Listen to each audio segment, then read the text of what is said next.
Obsession's going to be talent every time. You got all the talent in the world, but are you obsessed? Is it all you ever think about? Let's face it, it's you against you out there. When you walk on that court, you have to think, I am the best guy out there. I don't care if LeBron's playing. So let me ask you again. Do you love this game? Yeah. Let's go. We just gotta go hard. I go the hardest. I bring the pain. Not what you used to. It's all part of the game. Yeah, I just gotta go hard. I just gotta go hard.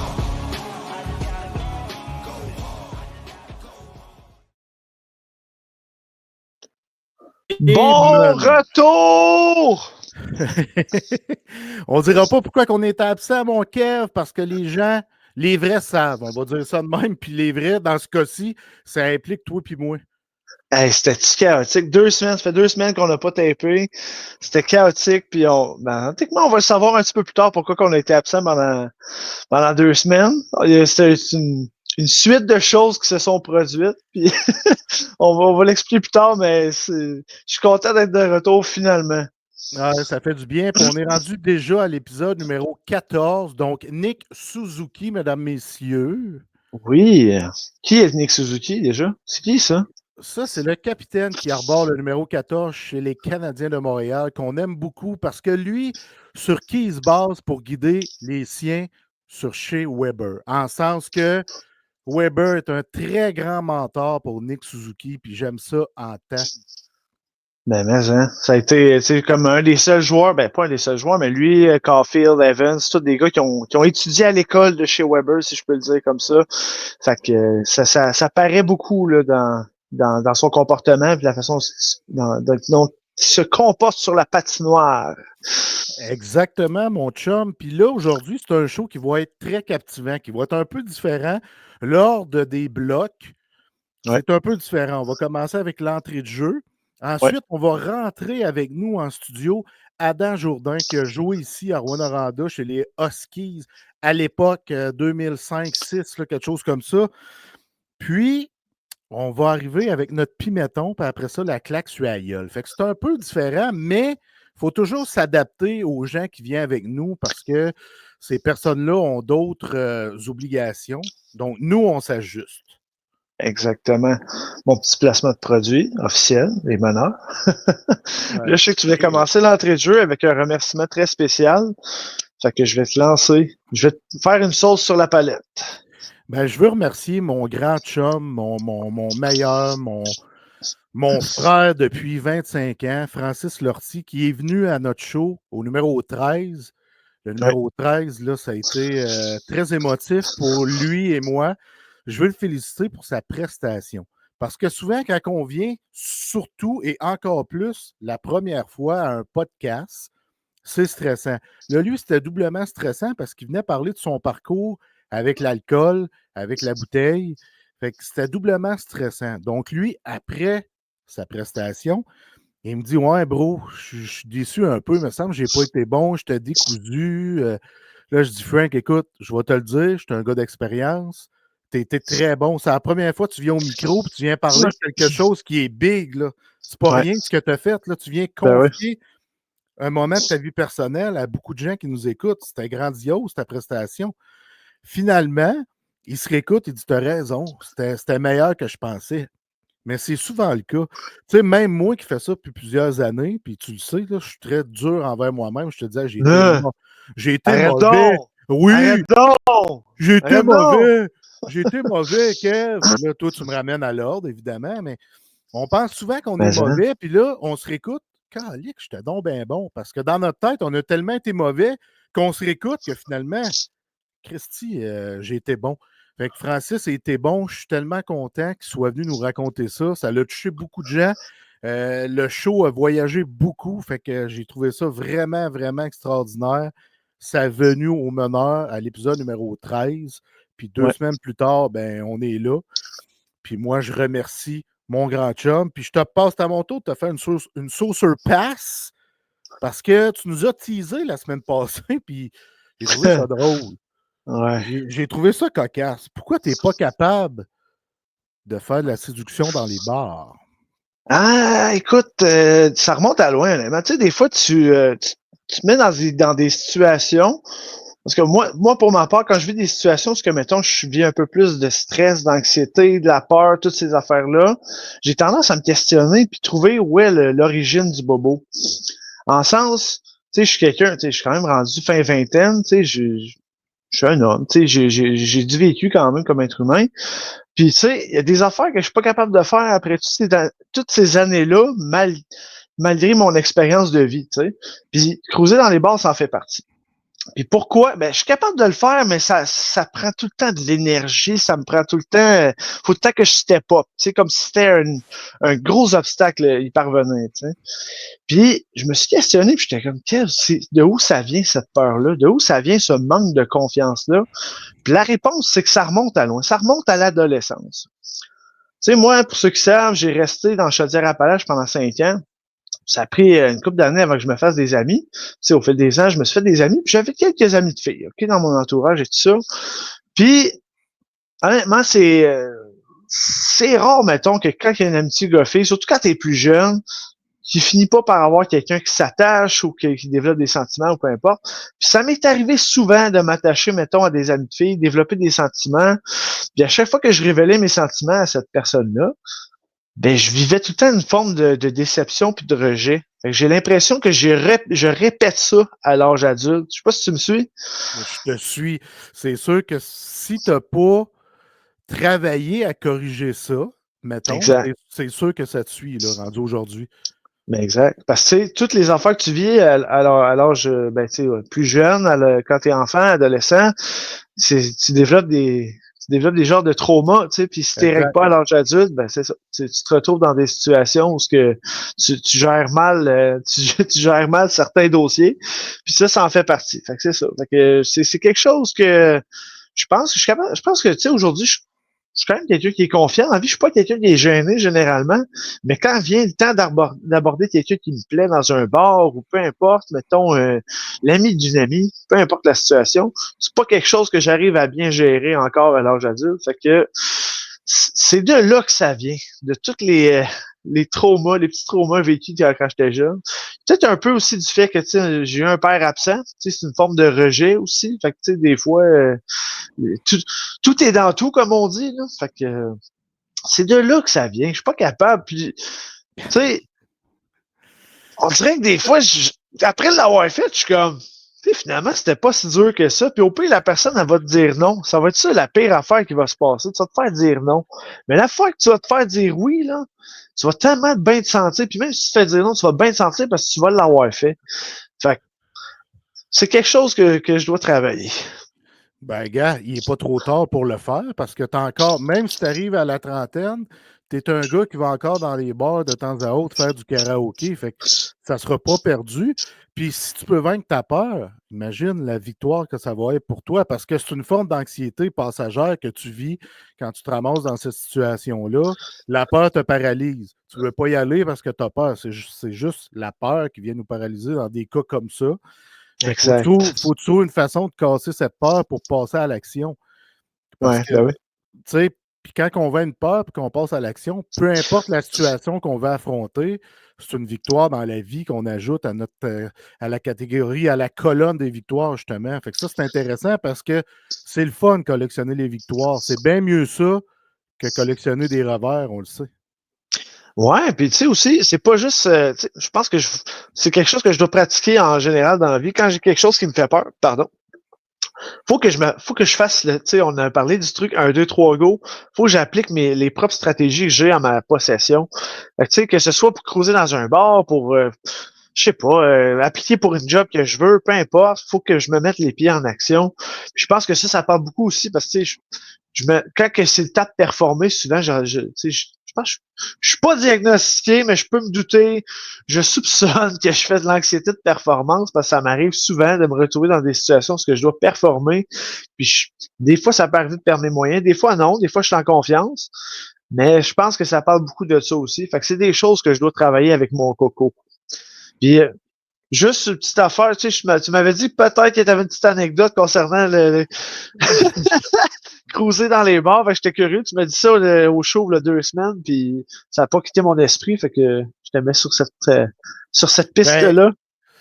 ça me rappelle plusieurs choses que j'ai vécues dans les bars, puis j'en retiens plusieurs avec Francis, justement. Puis ce moment-là, j'étais avec Francis, puis la mère de mes filles, dont je suis séparé depuis 8 ans, on a une très belle relation malgré la séparation. Ben, à cette époque-là, je la connaissais un petit peu, mais j'étais très timide et gêné. Puis je ne suis pas comme ça habituellement, mais là, j'étais paralysé par la peur. On était dans un bar à Rouyn-Noranda qui s'appelait O'Toole. Il n'existe plus aujourd'hui. Fait que j'avais peut-être 22 ans à cette époque-là. Puis Francis dit: Garde, j'ai une bière ici de flambant neuve, là. Je vais aller donner à José, puis je vais lui dire que c'est toi qui y paye. Fait qu'il part, il s'en va. Elle est en train de danser, il s'en va sur le plancher de danse. Il donne ça à José. Il dit: Jeff, fait dire que ça vient de lui, tu sais. Mais dans le fond, d'un, c'était lui qui l'avait payé. C'était sa bière flambant neuve qui venait d'ouvrir, qui est allé porter à José parce que j'étais trop gêné de le faire, parce que j'étais paralysé justement par la même peur que toi à ce moment-là, parce que c'était Ouais. une personne qui m'intéressait. Fait que j'étais vraiment paralysé par la peur, man. Puis habituellement, c'est pas vraiment mon genre, mais là, dans ces situations-là, je veux dire, d'être paralysé par la peur, mais là, je l'étais en temps. Fait que Francis, qui a lui, ben, un peu sa balloune, un peu sa brosse, il se dit, ben, m'a fait ça pour toi, mon chum. Puis c'est grâce à lui que tout a débouché, justement, que j'ai passé 12 années avec José, puis j'ai eu 2 enfants avec José. Fait que il y a beaucoup de Francis dans mes 2 filles, mine de rien, tu sais. Fait que Ouais. c'était cette petite chose-là, je voulais souligner, mais il y en a un autre qui est plus abrasive, puis celle-là, je vais la garder pour un show. Je vais faire probablement un entrée de jeu avec ça à un moment donné. Excellent. Fait que là, it's time. It's It's time, time. it's time for Adam Jourdain. Lève là. Quoi, les boys? Hello, hello. Comment ça va, Adam? Ça va super bien. Merci, les boys, de m'inviter. Ben, Merci on- d'avoir accepté l'invitation. Puis ça a été compliqué, esti, organiser ce show-là. Puis finalement, on est là. C'est les joies de la vie, c'est comme ça, hein? Il y a des choses, des fois, Exact. qui vont bien, puis il y en a qui ont des problèmes technologiques, il y en a qui ont des problèmes d'enfants, entre autres. Fait que- Exact. mais là, L'important, on c'est de est ensemble. s'ajuster. Ouais, là, aujourd'hui, on est ensemble. Yes. avant qu'on rentre dans le vif du sujet, Adam, je veux le dire, tu as joué pour les Huskies de Rouyn-Noranda il y a pratiquement 20 ans déjà aujourd'hui. Qu'est-ce que tu te rappelles de ton séjour à Rouyn-Noranda? Parce que tu as passé 2 demi-saisons, si on veut, à Rouyn-Noranda, là. Ce qui fait que tu as passé à peu près 2 ans. Qu'est-ce que tu te souviens de la ville de Rouen? Ben, tu l'as dit d'entrée de jeu, le O'Toole, Jeff. Je m'en rappelle super bien, là aussi, mais ce que je me rappelle de Rouyn-Noranda, c'est une des plus belles villes. Je te dirais que c'est ma deuxième ville dans ma vie, là. Tu sais, je suis né à Sept-Îles, à Ouachette-Mallétenam, sur la Côte-Nord. Je suis allé, je pense, à l'endroit le plus loin où je pouvais être de la maison, c'était Rouyn-Noranda, dans le Q. C'est une ville tellement incroyable. Une pension, je restais à Granada dans le temps, là. Ah ouais. Pour moi, c'est probablement les 2 plus belles années de hockey de ma vie. C'est le fun d'entendre, puis ça prouve à Kev que Rouyn-Noranda, c'est pas si perdu que ça, finalement, Kev. Pourquoi que tu dis ça? Pourquoi tu dis ça? Ben, parce que les gens de Montréal ont tendance à juger l'Abitibi. Hein? Il y a un McDo. Ouais, mais on a même 2 clubs de la Q. Hein? On a les Foreurs, on a les Huskies. Fait qu'on est très chanceux en Abitibi, Kev. Ah non, mais c'est ce que je vois, Mais non, mais c'est parce que moi, tu m'amenais à Duparquet. Là. Duparquet, là, c'est un petit village, il y a une patinoire, puis c'est pas mal ça. Là. Puis là, tu me dis qu'il y a un McDo. Hein? Puis moi qui connais pas l'Abitibi ou presque, tu sais, je connais les villes, mais je sais pas si je connais pas leur contenu. Fait que tu me dis qu'il y a un McDo. La misère à te croire, mais bon, on va le croire. Adam vient de le dire, là. Il y a pas rien en Abitibi. En tout cas. Adam, j'ai pris quelques notes. qui sont Ouais. importantes dont je veux parler avec toi parce qu'en 2006, si ma mémoire est bonne, tu es encore à Rouen. Puis le 30 septembre 2006, il s'est passé quelque chose de très particulier pour toi. Peux-tu nous expliquer c'est quoi exactement cette date-là? Qu'est-ce que ça représente pour toi? C'est un tournant majeur dans ta vie, je crois. Ça fait longtemps que j'ai cette date-là. Puis juste, Jeff t'en parle, je viens avec des émotions qui sortent un peu. Je me remémore un peu la journée, mais moi, je te reculerais au 29 septembre 2006. OK. Des fois, je le raconte, mais ça a été probablement le 29, on était à Gatineau. C'est probablement la meilleure game que j'ai joué de ma vie. De hockeyeur. Je regarde ma carrière de hockeyeur. Le 29 septembre, j'atteins un sommet dans ma vie que jamais je redécouvre après ça, le 29 septembre. OK. Je pense que j'avais scoré un but. Je pense que j'avais fait une passe, puis je m'avais battu. Tu sais, un Gaudio hat-trick comme le joueur que j'étais, là, intense, travaillant, protecteur. C'est le summum de ma carrière. Tu sais, j'y repense aujourd'hui, puis j'ai la cassette de la game dans ma tête. C'est une belle date pour moi, tu sais, quand tu regardes ça aujourd'hui, là, j'ai 36 ans. Je voulais être ce joueur de hockey-là, un jour, je l'ai été. Tu sais, si je me dis que je l'ai été, c'était là. Le 30 septembre, ce qui se passe, messieurs, c'est que nous sommes de retour à Rouyn-Noranda. C'était la bonne vieille ride de bus où tu te pars de Gatineau pour retourner à Rouyn-Noranda. On arrivait souvent de nuit. Et le matin, tu sais, les gens me cherchaient beaucoup à Rouyn-Noranda. J'étais à l'optométriste, mais la ville de Rouyn-Noranda était à ma recherche. Le matin, vers 10 heures, là, je vous dirais, là, je reçois plein J'avais mon cellulaire, mais je n'avais pas checké. J'avais plein de textos, plein d'appels manqués. Puis André Tourini, Mario Duhamel, tu sais, tous les joueurs de Rouen me cherchent. Puis en fin de compte, c'est Tyler Whitehead qui était celui avec qui je restais en pension. Et il savait que j'étais à l'optométriste. Fait que j'étais en train de faire mon examen. Tyler rentre dans la salle. Il me dit Adam, faut aller à l'aréna. Là, j'ai dit pourquoi? André te cherche. Puis il avait une face apeurée ou une face stressée. Puis là, je me dis même OK, c'est beau.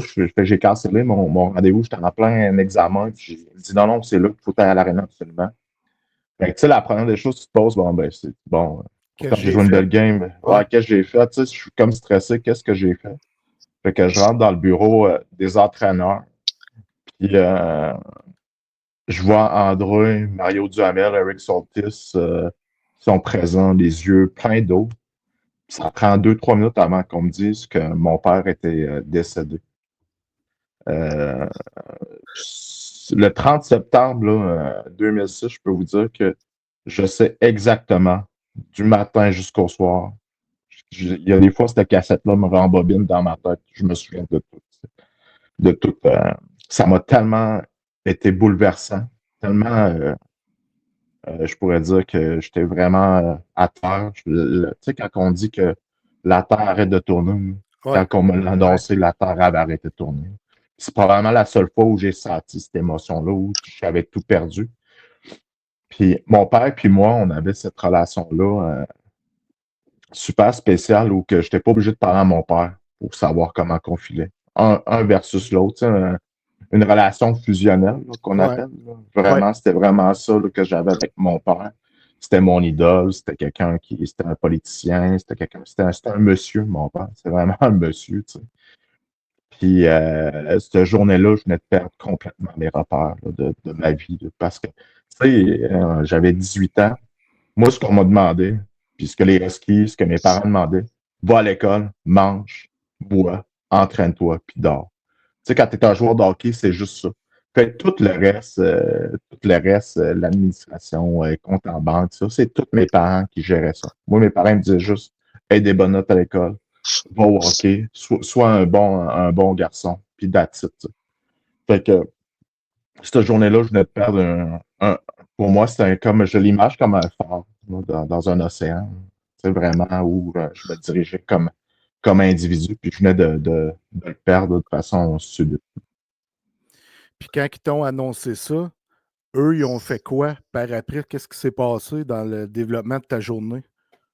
Euh, Moi, ce qu'on m'a dit, c'est que j'avais exactement 1 heure et demie pour ramasser mes affaires à Rwanda. Je prenais l'avion de Rouen jusqu'à cette île après. Toute l'organisation de Husky m'ont épaulé.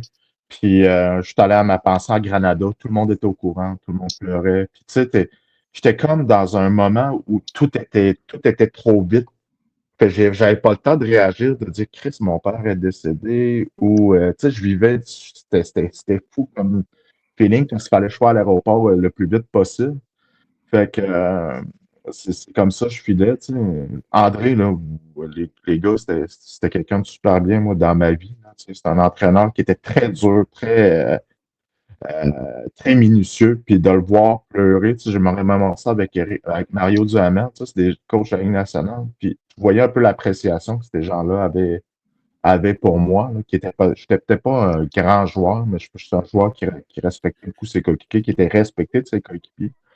Puis je suis arrivé à l'aéroport, toute l'équipe était là. Je m'en souviendrai toujours. Toute l'équipe des Huskies était présente avant mon départ, tu sais, pour cette île. Ce qui était compliqué, c'est que je devais dormir à Montréal aussi. Fait que j'ai resté une nuit tout seul à ruminer beaucoup avant mon arrivée à cette île le lendemain.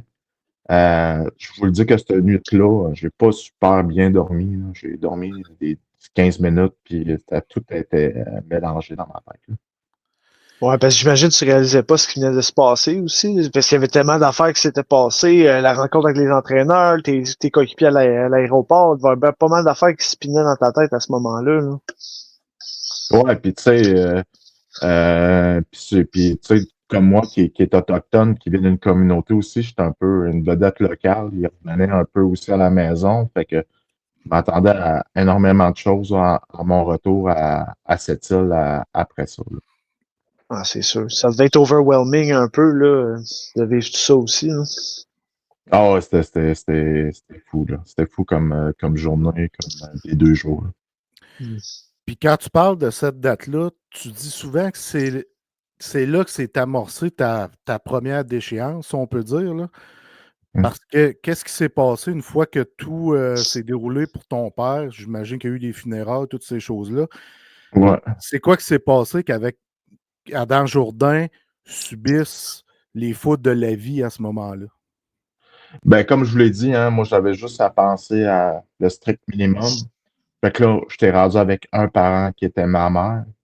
Fait que, tu sais, je pouvais pas tout lui remettre sur les épaules de tout ça. Fait que fallait que je devienne un adulte. Puis, tu sais, c'était quelque chose, là, tu sais, de m'occuper de moi-même à partir de ce temps-là. Tu as 18 C'était ans, quelque hein? chose. J'ai 18 ans, tu sais. Puis, ce qui se passe après, tu sais, de façon imagée, il y a les funérailles, je vis.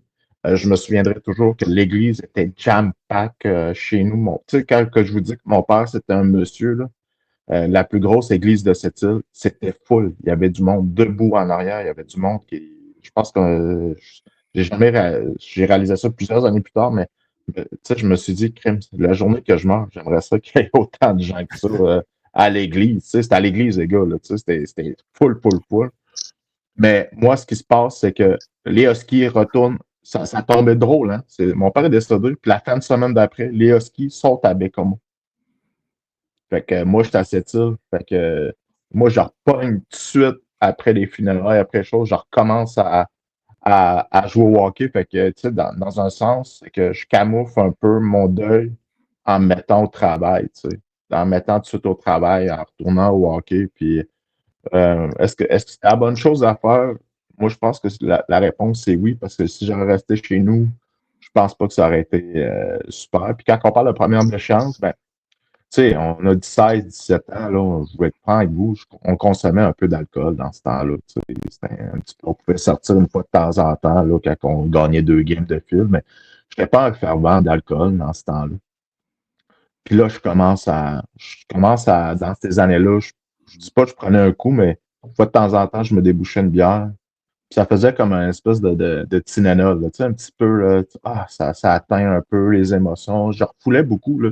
Oublie pas qu'on est en 2006, fait que, tu sais, le sujet santé mentale dans ce temps-là, messieurs, C'était tabou. C'était délicat. Ouais, c'était délicat. c'était très délicat, là, tu sais.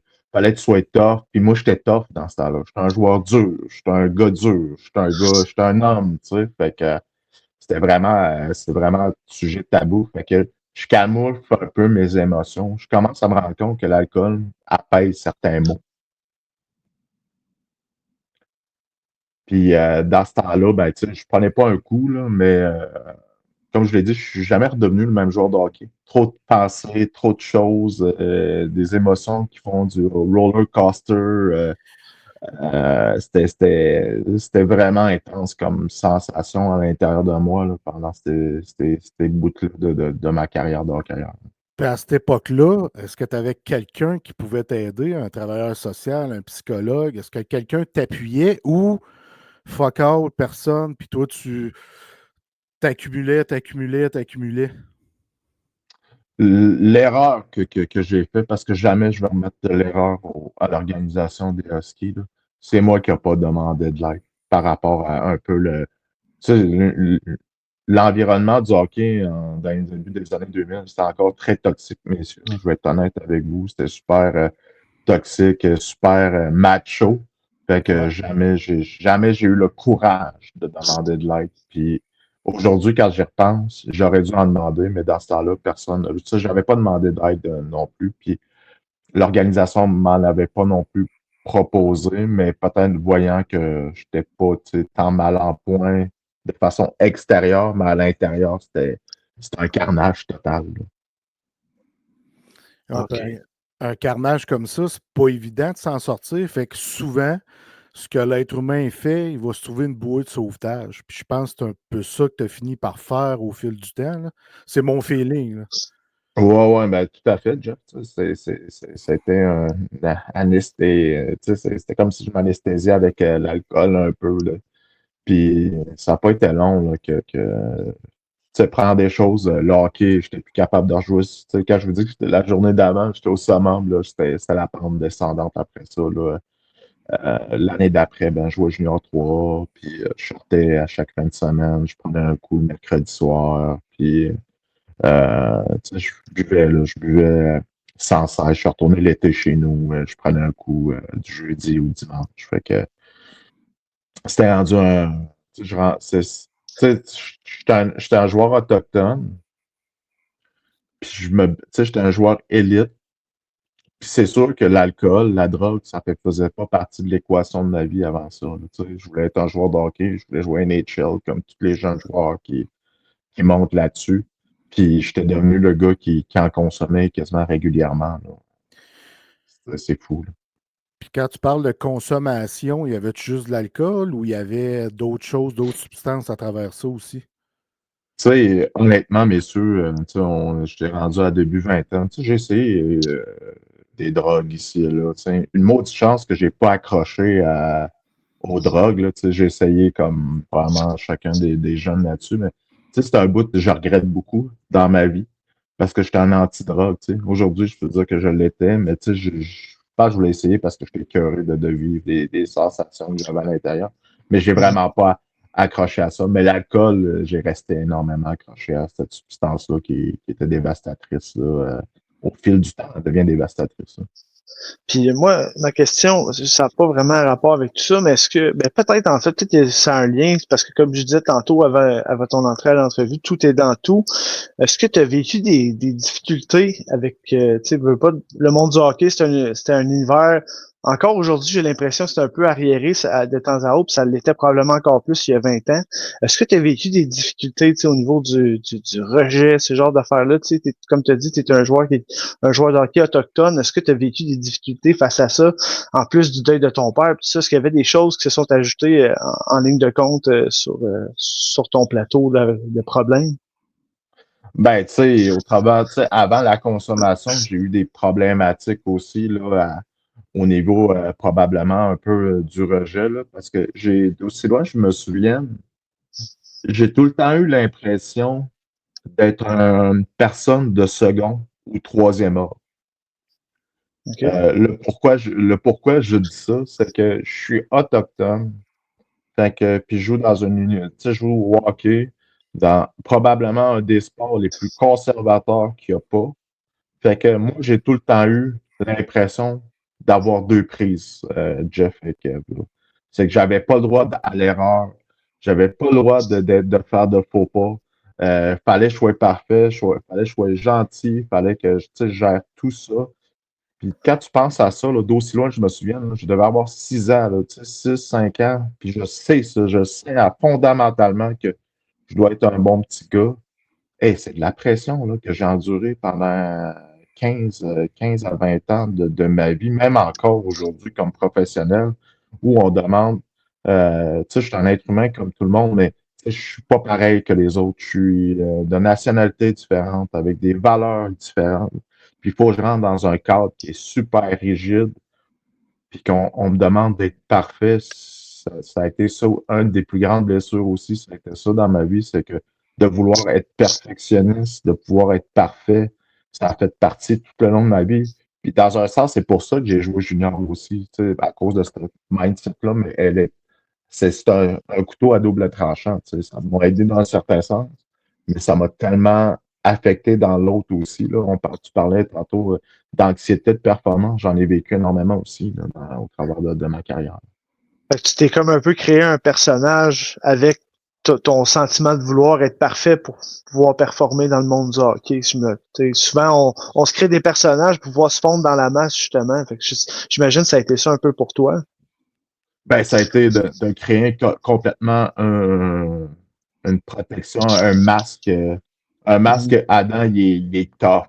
C'est un tough. C'est un gars qui est sérieux. C'est un gars qui va réussir. C'est un gars qui va tout faire dans la vie. C'est ce masque-là qui prévaut dans ma vie, même encore aujourd'hui. Tu sais, la façon dont comment je discute avec vous aujourd'hui, je ne l'ai pas fait avec grand monde dans ma vie. Je suis encore un peu le gars sérieux qui va réussir et tout. Mais c'est ce personnage-là qui a pris énormément de place dans ma vie. Mais le réel là-dedans, c'est quelqu'un de protecteur. Tu sais, tout ce qui est amis, famille, ma mère, mes parents, je vais être protégé du mieux que je vais pouvoir. Je suis quelqu'un de très, très sensible, messieurs. Là, tu sais, je suis quelqu'un de sensible. Autant plus depuis que je me suis relevé. Je suis allé 2 fois en ressourcement. J'ai développé, aujourd'hui, je suis capable de développer. Je connais mes émotions complètes, ce que je vis, tristesse, colère, joie, euphorie. Mais je me suis créé un personnage au travers des années, mais aujourd'hui, j'essaie de plus en plus de m'extérioriser comme homme, comme personne qui a été quand même, on va être honnête, je me suis battu junior, je n'ai pas été tout le temps fin, là. Mais tu sais, je suis quelqu'un de très sensible et quand je pense que j'ai été élevé à aider mon prochain par mes parents. C'est ce que je veux aujourd'hui véhiculer comme message. Fait que tu parles de deux visites dans une maison spécialisée pour contrer les problèmes qu'on a. Ta première visite, c'est arrivé à quel âge? Parce que là, ton père est décédé, tu es rentré dans l'alcool, tu es allé dans le 3A, tu buvais beaucoup d'alcool et tout ça. Fait que c'est à quel moment que tu as eu un déclic qu'il faut que tu y ailles consulter? Ben, un moment donné, c'est que j'étais à la maison, j'avais 26 ans, là, je venais de me marier, mon premier était né, là, je veux le dire comme ça, puis je buvais énormément. Puis un beau soir, tout le monde était parti là, de la maison, puis je suis allé me réfugier dans le sous-sol de chez nous. Euh, J'étais un fervent de whisky, messieurs, là. J'aimais bien Scotch whisky dans ce temps-là. Puis je suis allé m'asseoir dans le coin noir. Je suis dans le noir total. Prendre un coup tout seul. Puis à un moment donné, à force de boire, il y a des idées qui m'ont arrivé. Puis je vais être honnête avec vous, j'avais un fusil dans les mains. Shit. Puis je voulais mourir. J'étais plus capable de me gérer. L'alcool faisait plus l'effet qui me procurait là, un peu d'évasion temporaire. C'était rendu que je voulais mourir. Honnêtement, ce soir-là, je voulais mourir. Je voulais rejoindre mon père. Puis en fin de compte, ben, j'ai eu un raisonnement. Puis le lendemain, j'ai fait mes démarches pour aller dans le coin de Saint-Adèle, là, aller m'aider comme personne. Puis honnêtement, ça a été la plus belle décision que j'ai prise dans ma vie parce que depuis ce temps-là, je ne consomme plus d'alcool. Je bois plus depuis, ça va faire 10 ans bientôt là, que je bois plus grâce à cette thérapie-là. Là. Fait que j'étais capable de dire que je suis un alcoolique sans honte, j'ai même pas honte de dire que je suis alcoolique. Au contraire, je pense qu'aujourd'hui, c'est une force pour moi de dire que je suis un alcoolique parce que ça m'a permis de développer plusieurs choses. Puis au niveau professionnel, ce jour-là a complètement changé ma vie, là, puis personnelle aussi. Puis Wow. t'as passé combien de temps à Saint-Adèle? C'est un petit ressourcement rapide de 5-6 jours, mais assez pour sortir énormément de choses que je refoulais depuis plusieurs années. Assez pour vous dire que depuis ce temps-là, je ne consomme plus. Fait que j'ai quand même sorti énormément de choses avant ça. Puis est-ce que ça t'a aidé? J'imagine que oui, pour faire le deuil de ton père, parce que à ce moment-là, ça n'avait pas été réglé encore, j'imagine. Non, j'ai repoussé un peu la phase de deuil, je pense. Puis c'est dans ces années-là que tout. Tu sais, j'étais devenu père de famille. Euh, Comme je vous dis, tu sais, mon père est exceptionnel dans ma vie. Puis j'étais en train de me voir que je n'étais pas à la hauteur de qu'est-ce que lui m'avait donné. Tu sais, je consommais. Puis je me suis dit, je peux pas faire ça à mon garçon de consommer comme ça. Faut que je donne un peu même la même chose que j'ai reçue chez nous. Mes parents consommaient pas. Dans ce temps, tu sais, ça consommait pas chez nous. Là. Tu sais, j'ai jamais vécu de beuverie à la maison. Mon père buvait depuis plusieurs années. Mes parents travaillaient tous les deux. J'ai été élevé dans une bonne famille. Puis je voulais que mon fils vive dans tout ça. Euh, puis c'est dans ces moments-là que je commence à comprendre c'est quoi les émotions, comment les vivre, comment les gérer un peu. Là. C'est à 26 ans, là, je commence à gérer ça parce que là, Adam, comme je vous l'avais expliqué, le masque prenait énormément de place dans ce temps-là dans ma vie. Tabarnak. J'ai j'ai un frisson qui vient de me passer pendant que tu jases, Adam. Merci. J'aime ça vivre ces émotions-là. Ouais, c'est quelque chose. C'est tout un parcours que tu as vécu. T'as dû bricoler pas mal pour être l'homme que tu es aujourd'hui. Ben, c'est de. Tu sais, le pire ennemi qu'on a dans notre vie, ce que je me rends compte aujourd'hui, c'est nous-mêmes. Ouais. C'est vraiment nous là, qui décident qu'est-ce qui nous a fait, qu'est-ce qu'on fait, comment on réagit à certaines choses.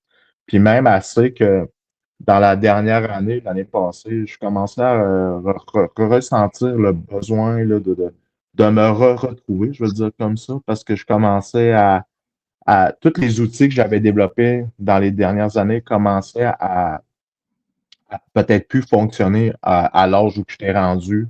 Tu sais, j'avais délaissé d'aller au meeting, j'avais délaissé certaines choses. Fait que en août dernier, je suis retourné pour faire un 28 jours, ce coup-ci, dans le coin de Rawdon, là, c'était un petit centre de ressourcement pour me retrouver. Puis c'est drôle, hein, tu sais, la plupart des centres où qu'on est, ben, c'est des gens qui sont encore sur consommation ou arrivent des fois ils ont consommé la veille. Moi, j'arrive à Adam, je dis j'ai besoin de me retrouver. J'arrive au centre de thérapie, ils me disent quand est-ce que tu as reconsommé? Je dis ça fait 9 ans que je ne bois pas. Et les thérapeutes font une crise de saut, ils font hey, OK, t'es-tu correct? Ou Qu'est-ce que tu fais ici? qu'est-ce que tu fais ici? Mais j'étais assez honnête dans ce moment-là envers moi. J'ai eu un moment d'honnêteté envers moi-même, de dire OK, non, j'ai besoin encore de prendre le temps pour moi, de me retrouver, de retrouver cette joie-là, parce qu'au travers de tout ça, ben, tu sais, avec les années, ben, j'ai travaillé énormément. Je pense que j'ai fait un peu d'épuisement professionnel. Je venais de me lancer en affaires. Puis dans l'année avant que je rentre en thérapie, je m'isolais beaucoup, tu sais. J'ai fait un Compostelle, j'ai fait ça tout seul. Je suis allé faire le Mont-Washington, j'ai fait ça tout seul. Tu sais, des fois, j'allais à Québec. Mes deux meilleurs chums sont à Québec. Mes deux meilleurs amis d'enfance sont ici. Puis je les appelais même pas pour aller souper, imaginez-vous. Tu sais, de façon inconsciente, je m'étais isolé. Fait que c'était déjà un signe que ça allait pas bien à l'intérieur. Puis, tu sais, c'est tough aussi, là, quand ça fait 9 ans que tu bois pas. Tu sais, tout le monde dit que ça va bien, tu sais, ça doit bien aller dans sa vie, mais là, ça allait pas. Puis là, de retourner voir les gens que t'aimes, puis de leur dire ça va pas, et calvaire. C'est un autre moment top, ça aussi, dans ma vie, là, ce que je me rends compte. Puis j'ai travaillé là-dessus, c'est que l'isolement aussi, c'est un signe précurseur que ça va pas. Fait que je m'étais isolé l'année d'avant, puis parce que peut-être que je ferais j'ai souffert, je pense, d'épuisement un peu professionnel, mais tu sais, je pense que le meilleur réflexe que j'ai eu, c'est de me dire, OK, je vais aller me ressourcer, puis c'est une autre belle décision que j'ai eue dans ma vie, là, parce que je vous dis pas que j'aurais reconsommé dans les jours ou les mois précédents. Mais je voyais juste la finalité, c'est que je reconsommais. Puis tu sais, quand que moi, je me vois consommer, je vois la shot où que j'étais tout seul, je buvais du whisky, du scotch en bas dans mon sol avec le fusil à côté de moi. Là. Je peux te vous dire que j'ai peur. Puis moi, je dis, là, si je reconsomme, là, c'est sûr que je meurs. Juste avec cette image-là, pour moi, reconsommer égale la mort. Fait que c'est pour ça que je vais tout faire encore aujourd'hui de m'éloigner de ce vice que je viens de moi. Wow, ben écoute, je pense c'est chapeau à toi d'avoir eu la petite lumière qui s'est allumée qui a fait que, OK, il y a un problème, tu sais, faut que j'aille. Tu sais, je pense que c'est un atout, c'est une force que les gens ont, tu sais, qui veulent travailler sur eux, puis tu sais, sur la petite lumière allumée qui fait comme garde, il y a de quoi qui va pas, faut que j'aille demander de l'aide. Tu sais, chapeau à toi d'avoir fait ce travail-là. Puis là, je pense que Jeff allait dire de quoi. Puis, Ben, je voulais dire, là, le 28 jours que tu as fait là-bas, là, à ce moment-là, tu as tes enfants, tu as ta femme, tu as ta job. J'imagine que tu as eu une bonne discussion avec ta femme pour dire, gars, moi, j'ai besoin d'aller là. Es-tu d'accord avec ça et tout ça? Ben, tu sais, c'est sûr que tous les gens qui m'entouraient dans ma vie devaient, euh, devaient être au courant des choses. Mais je pense que les gens autour de moi commençaient à voir un peu que je m'en allais pas dans la bonne direction. Euh, Fait que, tu sais, je suis quelqu'un que je pense que j'ai tellement aidé certaines personnes dans ma vie par ma nature de protecteur que les gens étaient contents de me voir y aller. Fait que ça n'a pas été un grand scandale. Là. Ça a été plutôt que vas-y, tu sais, quand j'ai parlé avec ma mère, elle me l'avait jamais dit, mais je savais qu'elle s'inquiétait énormément pour moi. Euh, mes enfants devaient le sentir aussi, les gens qui m'entouraient, mes amis et tout.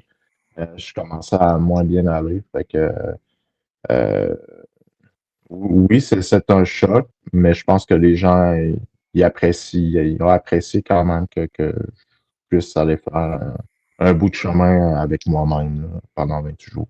Ça passe vite 28 jours aussi dans un sens. Oui, effectivement, ça va vite, 28 jours. C'est vraiment tout en ton honneur d'avoir eu ce réflexe-là, d'aller vivre ça. Puis j'imagine, là, tu es rendu à 36 ans, rendu aujourd'hui, es-tu parvenu à faire le deuil de ton père en totalité?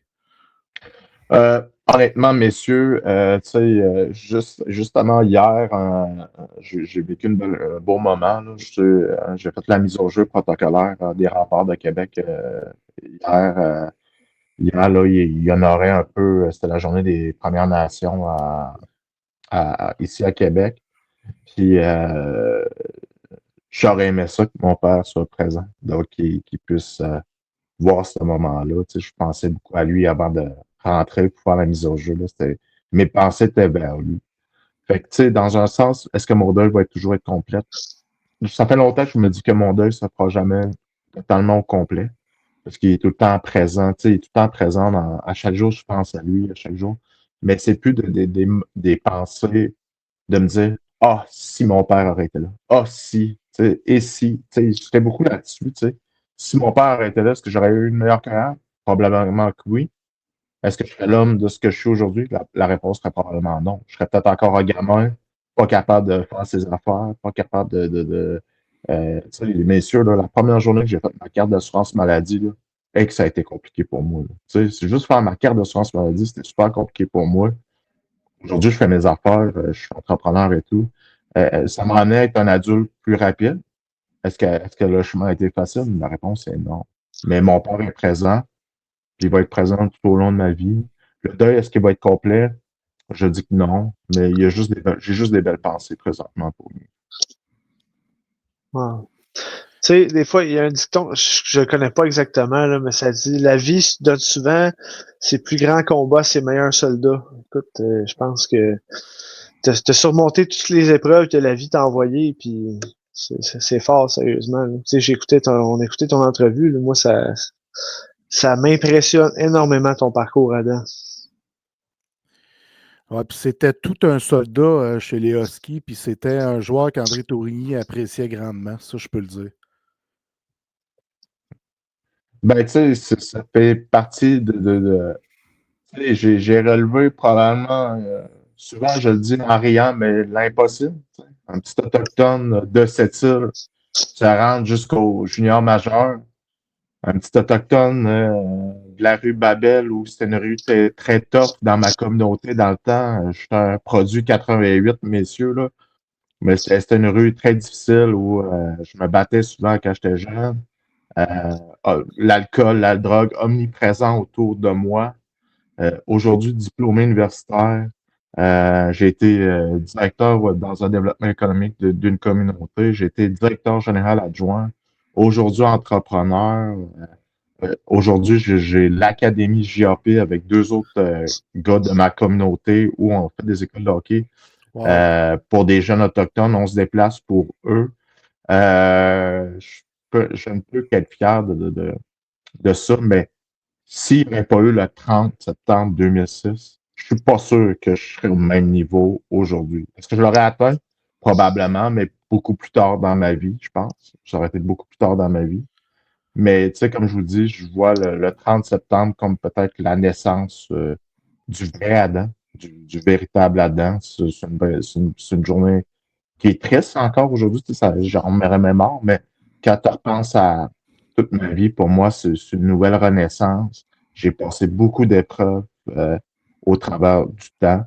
Puis j'ai réussi à m'en sortir sans, je vous dis pas, ça a été facile, ça a été extrêmement difficile, mais je suis fier du chemin à date que je parcours dans ma vie. Il y a Puis, beaucoup de résilience. ouais. Fait Vas-y, Kev. si, mettons, tu avais un message pour les gens qui nous regardent, ce serait quoi? C'est je pourrais dire, c'est d'être vrai envers soi-même, je pense. C'est vraiment le message que j'ai. Est-ce qu'aujourd'hui, comme je vous dis, tu sais, des fois les gens me voient, me regardent. Je suis souvent très sérieux. Là. Puis en plus, je suis quelqu'un de ricanard. J'aime ça taquiner. Mais quelqu'un qui va me rencontrer la première fois, je vois quelqu'un de très sérieux, très. Tu sais, j'ai une face. Tu sais, j'ai été quand même tough là, dans le junior. Fait que tu sais, je suis capable d'avoir la tough. Je suis quand même 6'1", je suis à 240 livres. Tu sais, tu sais, je suis un gros bonhomme quand même. Mais c'est d'être vrai envers soi-même. Je suis quelqu'un de sensible, tu sais, de vivre ses émotions, de les vivre pleinement, tu sais, de ne pas les refouler. Moi, ça a été l'erreur que j'ai faite, c'est refouler beaucoup de choses dans ma vie. Puis aujourd'hui, je suis capable de vivre les émotions que j'ai. C'est pas toujours plaisant, tu sais, honnêtement. Les émotions, c'est pas toujours plaisant à vivre, là, surtout tout ce qui est en lien avec les émotions négatives telles que la tristesse, puis la colère, mais c'est de prendre le temps de les vivre au lieu de les fuir. Là. Aujourd'hui, je les vis. Là. C'est pas toujours évident pour les gens qui m'entourent quand je vis ces choses-là, mais je prends le temps aujourd'hui de les vivre. Là. Fait que c'est le conseil que j'aurais. Puis, tu sais, rien n'est gratuit dans la vie. Hein. Malheureusement, rien n'est gratuit. Il y a tout le temps un prix à payer. Si tu veux quelque chose dans ta vie, ben, faut que tu travailles pour, puis il faut que tu fasses les efforts nécessaires pour les atteindre. Puis, c'est d'être vrai, je pense, dans tout ça. C'est un très beau message. Très beau Ouais. message. Mais écoute, on doit te laisser aller, Adam, parce qu'il faut que tu quittes vers 11h. On enregistre un dimanche, une journée dominicale. Fait qu'on te laisse aller à tes obligations. Puis sincèrement, je te remercie 1 million de fois pour ton témoignage excessivement inspirant qui m'a donné des frissons. Pareil pour moi.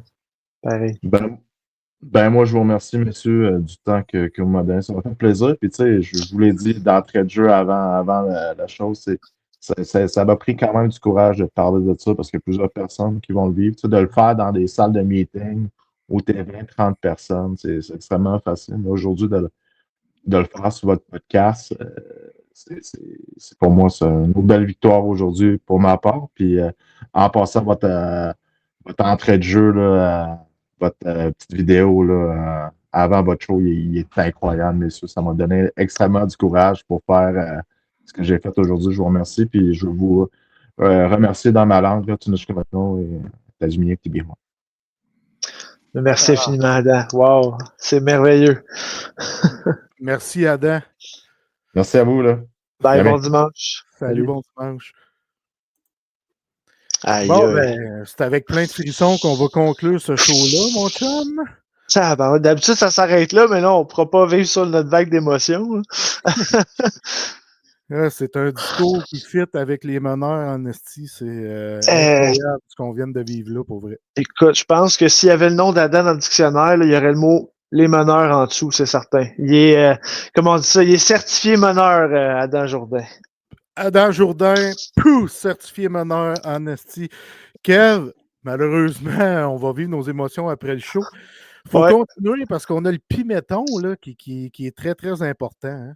Ouais, puis écoute, ça explique un peu pourquoi on n'a pas été présent pendant presque 2 semaines. Fait que, puis mettons, ton séjour à l'hôpital. Quel séjour salutaire, man. Tu sais, les gens vont trouver ça fou de dire ça, mais ça me prenait ce séjour-là à l'hôpital, Kev. J'avais besoin de ça. Là, moi, j'étais un peu mêlé. Il était comme 11 h le soir. La blonde à Jeff, elle m'envoie un message sur Messenger. OK, c'est Jeff en bobette, en robe de chambre, qui me fait un peace avec les yeux à moitié fermés. Là. Jeff, je te laisse continuer. C'était tough, là, parce que cette journée-là, c'était samedi dernier, je me retrouve à Macamic, qui est à peu près à 30 minutes de chez nous, un tournoi de volleyball de ma grande, Joliane. Puis je file bien, mais quand je vais faire pipi, pour vrai, c'est un peu bizarre. C'est un peu bizarre. Fait que ça reste comme ça. On revient à la maison le soir, on soupe, puis après le souper, je sens comme si j'avais un serrement de gosse. Tu sais, qu'est-ce que ça fait des fois quand tu te pètes une chenolle, comme on dit en bon québécois? Ça te remonte un petit peu. Fait que pour vrai, je pensais que je m'étais coincé une testicule. C'est pas des jokes, là, c'est vraiment le feeling que j'avais au début. Fait que le mal était quand même très toffable. Mais là, après 5 minutes, 10 minutes, là, c'était. Non, c'est pas une testicule que j'ai coincée en m'assoyant. Là. Hey, je t'ai rendu à 4 pattes à terre, là, à crier au meurtre tellement ça faisait mal. Là. Ma blonde a dit voyons, qu'est-ce qui se passe? Ça va me chercher des Tylenol. Ça ne change rien. Hey, je me lamentais. Là, les enfants se demandaient ce qui se passait. J'ai un couteau qui m'est rentré dans le ventre, puis je le sentais comme son jouet après, comme ça. Là, c'était épouvantable le mal. J'ai jamais eu mal de même de ma vie. Puis dans ma tête, on dirait que je savais que c'était une pierre au rein. Parce qu'il y a un de mes meilleurs chums qui a fait ça il y a une dizaine d'années, même une vingtaine d'années, une pierre au rein. Puis je m'étais moqué de lui parce qu'on mangeait beaucoup de malbouffe à cette époque-là. Puis je lui avais dit, quand t'as busté, tu sais, on utilise cette expression-là, t'as busté parce que t'as trop mangé ou quoi que ce soit. Ouais. Fait que là, on dirait qu'on me fait payer le prix. Ça faisait mal en temps. Fait que là, ma blonde, elle va me chercher du linge. Je m'habille péniblement. On s'en va à l'hôpital qui est à 23 minutes de chez nous, à la Sarre. Ça a été le voyage le plus long. J'étais couché du côté du passager, là, puis ça faisait mal, ça faisait mal. Ça faisait tellement mal que j'ai été malade à 3-4 reprises. J'avais pas mal au cœur, mais ça faisait tellement mal que je vomissais. Là. C'était épouvantable. Puis là, on arrive à l'hôpital de la Sarre, service incroyable. Tu sais, on critique souvent le domaine de la santé, mais là, je dois dire que j'ai été très, très, très bien servi. Fait qu'on arrive à l'hôpital, puis moi, je suis penché, puis je me comprends plus, là. Puis on arrive, il n'y a personne à l'urgence, fait qu'on passe tout de suite avec l'infirmière, puis elle voit comment je suis. J'ai dit, garde, je me comprends plus, là. J'ai un couteau, là, qui me perçait ici, là. Elle dit, OK, viens-t'en avec moi. Tout de suite, elle m'a amené à Marière. Fait que j'ai vu comment c'était quoi, à Marière, les urgences qui se passaient. On m'amène d'un lit, on me dit de me mettre en bobette et tout ça. Puis on me plat, puis hey, tabarnak, le service et ça coche. Fait que ça reste de même, on prend une prise de sang, puis tout, puis le docteur finit par venir me voir, puis selon elle, avant les résultats de la prise de sang, puis tout, elle dit ça ressemble à une pierre au rein. Parfait, fait que là, j'ai mal, mais là, il me plug une soluté avec, je ne sais plus comment ça s'appelle, ça ressemble à de la morphine, si on veut, pour calmer le mal. Ouais. Ils m'ont mis une shot, ça a diminué un peu, j'étais rendu à peu près à 6 sur 10. J'étais à 12 sur 10 avant ça. Ils m'ont remis une deuxième shot, là, je commençais à plus rien sentir, j'étais à peu près à 1. Puis une heure plus tard, ils m'ont remis une troisième shot, là, je sentais plus rien. Fait que j'ai décidé de coucher à l'hôpital. J'ai toujours ma pierre au rein, mais j'ai plus de mal. Fait que je décide de dormir à l'hôpital. Ma blonde qui est venue avec moi, qui a passé tous ces moments-là avec moi, est venue coucher à la maison pour venir me rejoindre le lendemain. Fait que là, je n'ai pas les résultats officiels que c'est une pierre au rein. Selon les prises de sang, c'est ça. Mais je n'ai pas encore passé le fameux scan. Fait que le scan, il est le lendemain matin. Fait que j'ai dormi une très courte nuit. Puis là, je finis par aller passer mon scan. Passe mon scan, je reviens dans ma chambre, j'ai le résultat peut-être une demi-heure plus tard, comme quoi j'avais eu une pierre au rein, mais entre-temps d'avoir les résultats, j'ai fait pipi et la pierre, elle a sorti. Fait qu'eux autres, dans le scan, ils ont vu qu'il n'y a plus de pierre du tout, que c'était enflé au niveau du tuyau du pénis, parce que je ne connais pas les mots. Fait qu'ils ont dit, elle l'a sorti. Justement, j'ai fait pipi et elle était là. Fait que j'en avais plus du tout. Fait que ça, c'était une bonne nouvelle.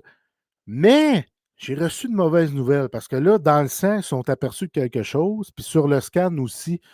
Fait que là, on m'annonce que j'ai le foie gras. Je me souviens plus du terme médical. Fait que ça, c'est comme un petit peu un foie de quelqu'un qui consomme beaucoup d'alcool. Tu sais, je pense que c'est Rose, là, comme elle dit.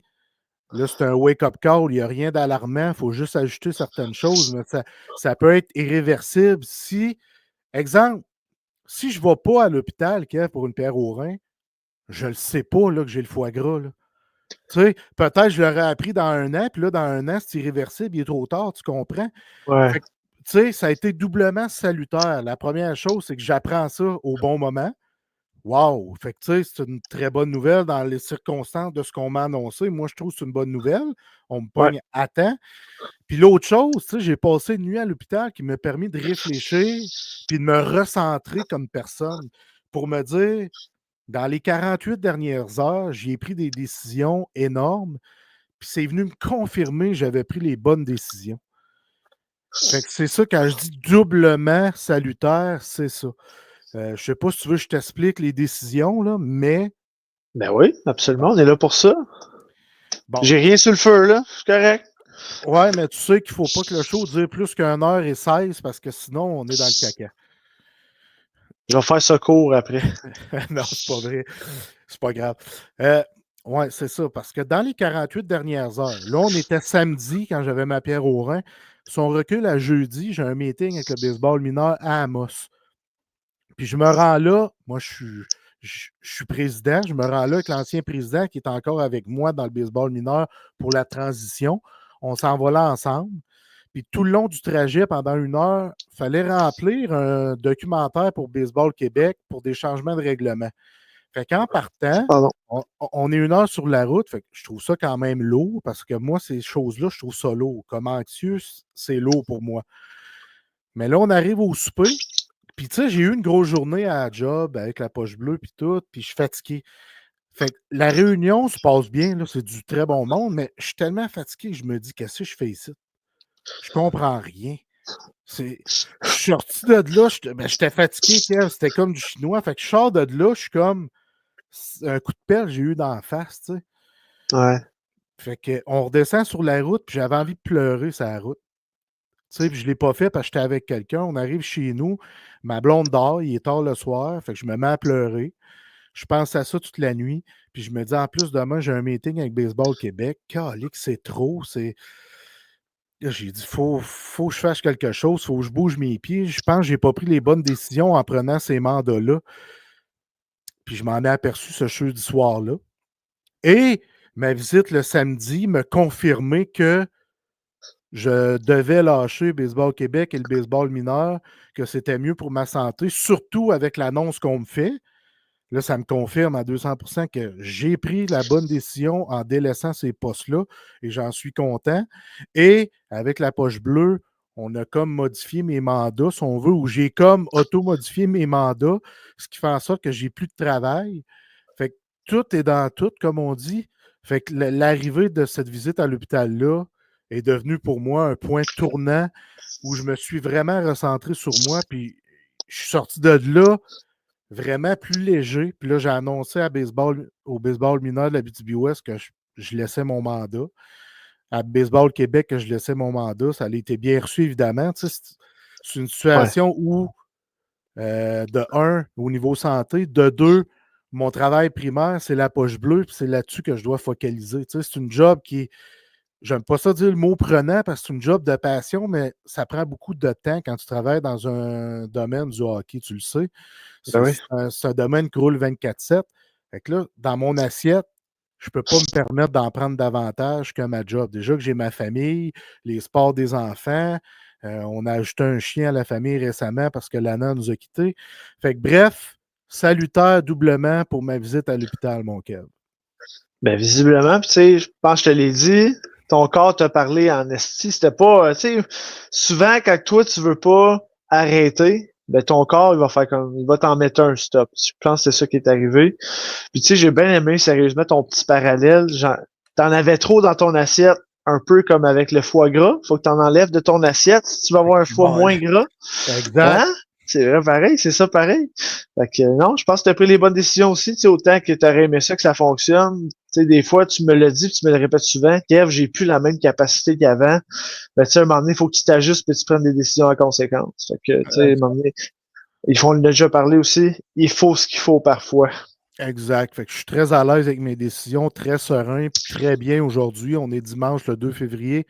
Ça, c'est Une- ce qu'il faut. C'est parfait, ça. Quand t'es une- bien avec toi-même et tes décisions, ça veut dire que tu te trompes pas. Exactement. Fait que là, puis mettons, ta grosse crucifix de grippe d'homme. Hey, pas de sens, ça, si, OK. Il y a nos problèmes techniques qui nous ont frappés. Après ça, tout, tu rentres à l'urgence pour ta pierre au rein. Puis la fin de semaine passée, quand on voulait taper, j'ai pogné la grosse grippe de mes enfants. Ah, écoutez, là, pour les parents de jeunes enfants ou des enfants plus vieux, peu importe, je tenais à faire un petit shout-out. Un shout-out, c'est comme à faire une petite mention aux parents de jeunes enfants parce que ça prend de la force. Il faut aller chercher une force là, inexplicable pour devoir stepper up, pour s'occuper de ces enfants malades tandis qu'on est malade nous autres aussi. Sérieusement, lundi puis mardi dernier, j'étais pas capable de me lever de mon lit. Je sais pas comment j'ai fait pour m'occuper de mes deux enfants malades à la maison, mais j'ai réussi. Je me suis dit, regarde, Kev, eux autres, ils ont besoin de toi, ils dépendent de toi. Fait que, regarde, faut que tu step up. Ça va être ça ta réalité. Il n'y a pas de, je me lève pas de mon lit, je suis malade, j'étais pas assez en forme pour travailler, j'aurais pas pu, ça c'est certain. Mais m'occuper de mes enfants, c'était primordial cette journée-là, ces deux journées-là. Fait que, regarde, oui? Tu n'avais Oui. pas le choix, tu sais, oui, tu as le choix de dire, regarde, je me lève pas, je m'en occupe pas, mais t'es père monoparental avec une petite fille de près de 3 ans puis un petit gars de près d'1 an, là, tu sais. Ben, c'est ça. C'est à un moment donné, encore une fois, il faut ce qu'il faut. Fait que j'ai steppé up en tant que parent, en tant que personne, puis après ça, j'étais comme Chris. Tu sais, des fois, quand on se dit on n'est pas capable de faire quelque chose, on se rend compte que Chris, je suis pas mal plus fort que qu'est-ce que je pensais. Fait que c'est ça la leçon que j'en retiens de ça, c'est que je suis pas mal plus fort que je pensais, non seulement en tant que personne, mais en tant que parent, tu sais. Fait que tu sais, je salue vraiment tous les parents des jeunes enfants qui tombent malades puis qui doivent s'occuper de leurs enfants pareil. Encore plus quand ils sont monoparentales parce que ça prend une force herculéenne intérieure inexplicable. Je sais pas comment j'ai fait, mais j'ai réussi à get shit done. Puis c'est une grosse W pour moi puis moi. On adore les W, mon Kev, tu le sais. Ça nous permet d'être meilleurs, de grandir, mais on aime aussi les revers parce qu'on apprend des revers qui nous permettent d'aller au second niveau, de step up notre game. Fait que gros W, mon chum, je suis fier de toi. On termine ce show-là avec la claque sur la gueule. C'est Ah cool ouais. encore parce qu'on va avoir un bel invité que tu as déniché ou qu'on a déniché avec notre annonce. Fait que ça, c'est très, très cool. Là. Puis là, ici, on parle. On le dit-tu? On va le dire, on va le dire. On le dit. Ah, là, on parle de Nathan Duguay, un membre des Fantastiques. Et là, je ne parle pas des 4 Fantastiques de Marvel. Là. Je parle des Fantastiques de Véronique Cloutier. Nathan Duguay va venir faire un petit tour au podcast la semaine prochaine, puis on est très excités de le recevoir. Puis lui aussi, j'ai l'impression qu'il a hâte de venir nous jaser ça. de son beau parcours. J'ai hâte en temps parce que lui aussi, c'est un parcours qui est spécifique à lui. Puis on a jasé, on a eu la chance de jaser avec lui la semaine dernière. Puis j'ai hâte qu'il vienne nous parler de ce parcours-là parce qu'il a dû abandonner une grosse passion pour choisir une autre grosse passion. Tu sais, je m'arrête là, Kev. Là. Ouais. J'ai hâte qu'il vienne nous jaser. Kev, encore une fois, ce fut un gigantesque show des meneurs, le numéro 14, Nick Suzuki! Puis merci mon encore. Merci à toi, merci à Adam, son témoignage. Je suis encore, je suis sous le choc, j'ai les jambes sciées, c'était écœurant. Son remerciement dans sa langue, là, Ah ouais. c'était magique, j'ai adoré ça. Puis merci aux gens de nous suivre sur Facebook, Instagram, TikTok, parce que le show avec Francis, il a vraiment pogné d'emblée, honnêtement, là, ça a vraiment... Merci infiniment, c'est un honneur. C'est un honneur d'être là chaque semaine pour vous jaser. Absolument, tu l'as dit, mais j'enchéris sur ce que tu as dit. Merci, Adam. Ça a été colossal. Merci à tous celles et ceux qui nous écoutent en si grand nombre. On apprécie. Merci à toi, Kev, que j'aime beaucoup. J'adore faire ça avec toi, mon ami. Puis on se dit à la prochaine pour le show numéro 15. Peace.